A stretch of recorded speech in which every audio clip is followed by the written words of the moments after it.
But let's move on now to talk about some other issues, because embattled mining company Exton Group Limited is threatening to head to court over invalidation of their mining leases for the Nyinahin bauxite reserves in the Ashanti region by the Ministry of Lands and Natural Resources.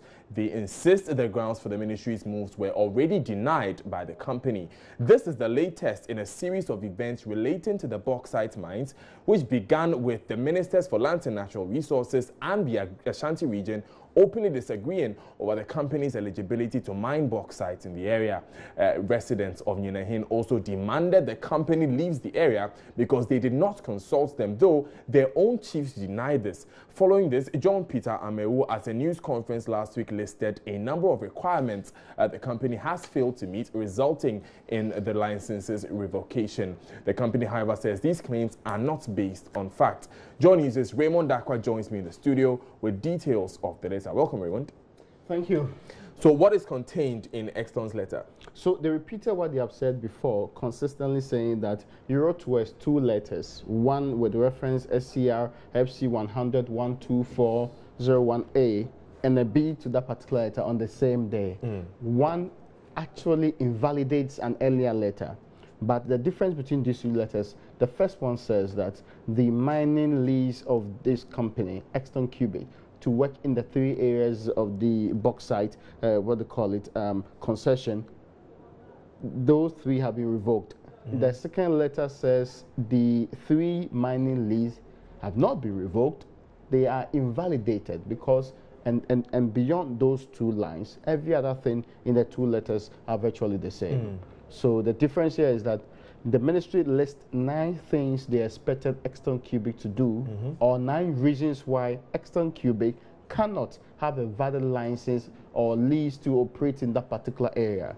Exton Cubic says, we wrote earlier to say that the issues you have raised do not have basis. So you cannot, based on these, what they call non-factual issues, decide to invalidate, or in your own words now, revoke licenses. But Raymond, what is the essence of the word change there? Invalidate and revoke. Okay. How important is that? When you say that I did not go through the right process, or the right processes were not followed in granting me the lease, you cannot revoke a non-existent lease. Okay.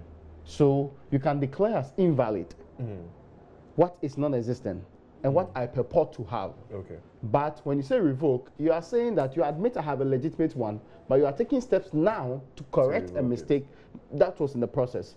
That cannot be done. Okay. So I'm sure the ministry knew that, and I'm sure Exton Cubic also knew that. That's why they are pointing out this as a difference.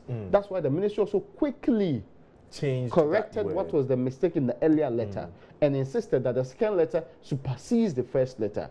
And in fairness, we should rather be dealing with the second letter, because when say a letter supersedes the previous one, it makes the first one virtually. So let's go to the response. So the issues they raised are virtually repeating what has been said before. Right. Now, the ministry raised 9 issues. The first of the 9 issues was that your application for prospecting license was not gazetted.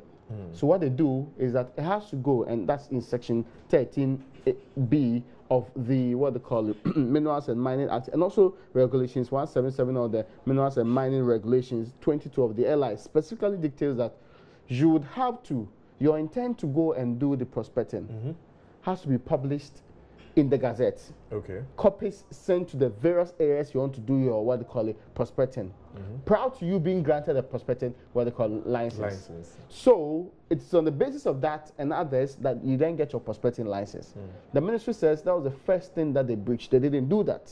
The ministry then proceeded to say that, secondly, when there's an offer of a mining lease or a license granted you have to write within 60 days to accept this particular offer.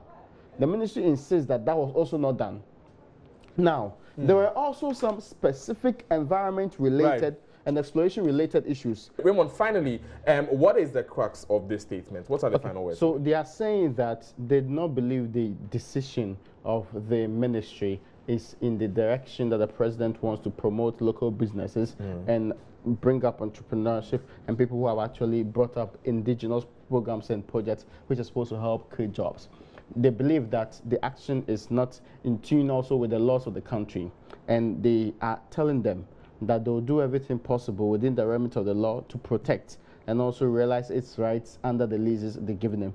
And their lawyers have been instructed to actually operate within this particular space. So, i.e., they'll go to court. They don't think what was done was right. They don't think that it's in sync with what the presidents have been saying over the period, and they are disappointed that the ministry will go this direction.